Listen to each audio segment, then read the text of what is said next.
হযরত মাওলানা বদর welcome welcome welcome বদর দিনাজপুর সাহেব welcome welcome welcome জিন্দাবাদ জিন্দাবাদ জিন্দাবাদ জিন্দাবাদ জিন্দাবাদ মাওলানা বদর সাহেব ওয়েলকাম ওয়েলকাম ওয়েলকাম। আসসালামু আলাইকুম ওয়া রাহমাতুল্লাহি ওয়া বারাকাতুহু। ওয়া আলাইকুম আসসালাম। মনে শান্তি হইল, আওয়াজ এত দূরে ওয়ালাইকুম সালাম হইতে লাগে, রকিবুল বেহুশ পড়তে লাগে, অখিল কবির পাগল হইয়া দেখতে লাগে, আর আপনারা নাম আগে দেখতে লাগে। আসসালামু আলাইকুম ওয়া রাহমাতুল্লাহ। মাশাআল্লাহ, মা বইন কি জবাব দিছে। এখন আপনারা খবর লন রকিবুল এরকম এরকম। আচ্ছা ভাই, সময় কম, আর একটা মিটিং আছে, 3টা বাজে শেষ হয়ে যাবে, লাস্ট মিটিং। আর এখান থেকে ওখানে যাইতে যাইতে 1 ঘন্টা লাগবে। আমার একটা কথা হইল, এরা একটা কয়েকটা মিশা কথা বলে। একটা হইল আপনাদের আজুবাজু বাজার টেরির ঘটনা হচ্ছে 2012 হয়েছে না, বাজার টেরি জানে, বুড়াবুড়ি জানি জানি ঘটনা হয়েছে, সব মরছে। একটা ফ্যামিলির মিয়া বিবি 2 জন মরছে। ওই 2 জনের 2টা বাচ্চা। আমি ওই সময় ইউপির সঙ্গে আসলাম, যে সময় আমি দিল্লির প্রেশার দিলাম, রাহুল গান্ধী আইছে, গগৈ সাহেব, রকিবুল নিজে আইছে। ওই ফটো আমার কাছে আছে। রাহুল গান্ধী 2টা বাচ্চারে 2 ভাই उठाइया दिसे रकीबुल हाथे, बोले तुम ये लोग को रखो और इनका खर्चा करो और इनको पढ़ाओ। वेरी गुड, ভালো কথা। ওই দিন থেকে আজকে পর্যন্ত রকিবুলে এখানে একদিন সুপচরে মিটিং এ বলছে, বলে मैं हे 2 লড়া मैं আজি লেকে পালি আসি। এত বড় মিশা পৃথিবীর কাঁপিয়া দেখবে। ওই দিনের পরে সে এখন জানে না এই বাচ্চা 2টা জিন্দা আছে না মরছে। ওরা তো বহু দূরের কথা, না কেউ মার্ডার করলো। আমি ওই গাঁয়ে মাদার টেরির ঘটনার পরে 1 হপ্তাহ থাকছি। এক ভাই আইনুল নাম, তার বউয়ে আমার তার বাড়িতে রাখছে। আমি বম্বে থেকে আইছি, পেশাব পায়খানার অসুবিধা, ওই বাড়িওয়ালা আমার পেশাব পায়খানাও বানিয়ে দিছে। আমি 1 হপ্তাহ থাকছি। কিছু মানুষে এই 2টা বাচ্চা আমার কাছে নিয়ে গেছে, বলে হুজুর রাহুল গান্ধী দিয়া গেছে রকিবুলের হাতে, বলে রকিবুলে একদিনে এর খেয়াল রাখবে না, আপনি এই 2 বাচ্চাকে পালতে লাগবো। আমি বলছি ইনশাআল্লাহ, আল্লাহ যদি আমাকে তৌফিক দেয় এই 2 বাচ্চারে আমি পাবো, আমি পড়াইমু, আমি একদিন মানুষ বানাইমু। আজকে 12 বছর পরে রকিবুল সাহেব জানেও না, মিশা মারতেছে, বলে মই খরচ দিছো, মই পড়াই আছো। মই যদি এতিয়া কৈ দিও রকিবুলে এই 2টা বাচ্চার মার্ডার করেছে, রকিবুলে প্রুফ কৰিব নোৱাৰিব, কেনে এই 2 বাচ্চার নামটো মই জানো থেকে নাম মই কত পড়াই আছো মই জানো। এই 2টা বাচ্চারে ওই দিন থেকে তার দাদি, তার ফুপি এখন আমার ঘরের সদস্য হিসাবে ওই 12 বছর থেকে দাদির, খানির, কোয়া, ফুপি সবে এই 2টা বাচ্চারে আমি পড়াইতে পড়াইতে পড়াইতে আলহামদুলিল্লাহ আগামী বরস ছোট বাচ্চাটা ইনশাআল্লাহ এমবিবিএস ডক্টর হইব। রকিবুল জানে না, তার ফিরিস্তা জানে, এত বড় বড় মুসলিয়া মানুষ তাপরে। এজন্য ভাই তারা কি বলে, এইবার ইলেকশন পরে রাহুল গান্ধী প্রাইম মিনিস্টার হইব, স্বপ্ন দেখতেছেন।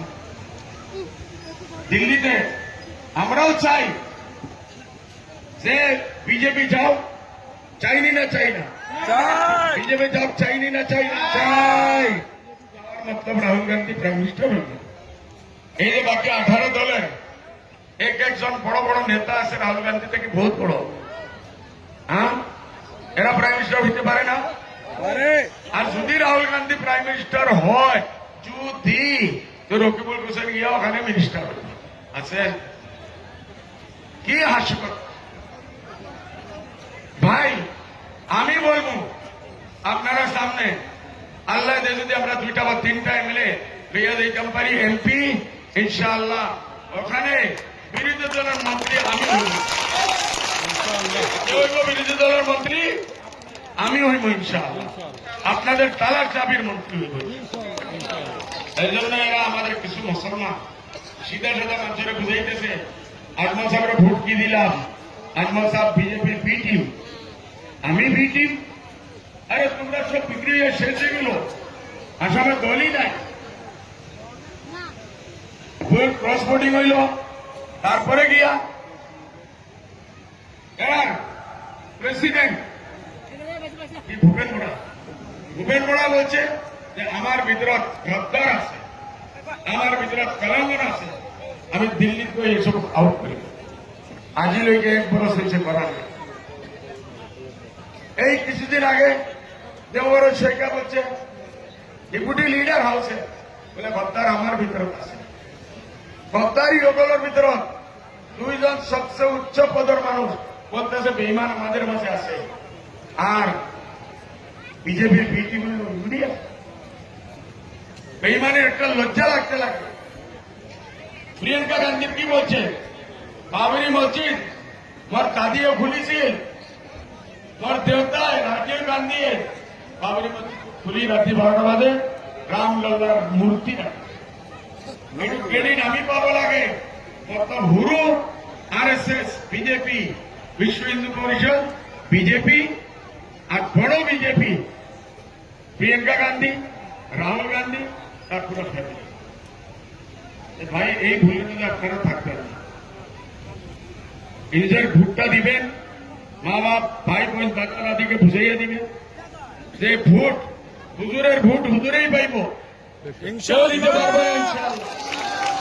আর রকিবুলের মতো 100 জন লোক যদি আমার সামনে আসে, আপনারা দুয়ায় এক ধাক্কা নদীকে উস পারে ইনশাআল্লাহ, ব্রহ্মপুত্র নদীর ওই পারে ইনশাআল্লাহ।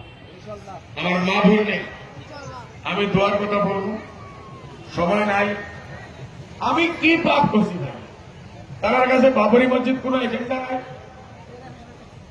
রাম মন্দির বানাইলো আমরা মসজিদ দিয়া কোন এজেন্ডা নাই, মূল্যভিত্তিক কোন এজেন্ডা নাই, আমাদের ছেলে মেয়ে চাকরি দেওয়ার কোন মত নাই, ব্ল্যাক মানি কালা মানি নিয়া আর সাদা মানি অপারেশন পয়সা ওইটা কোন মুদ্রা নাই, আমাদের মা বোনের ইজ্জতে কোন মশলা নাই।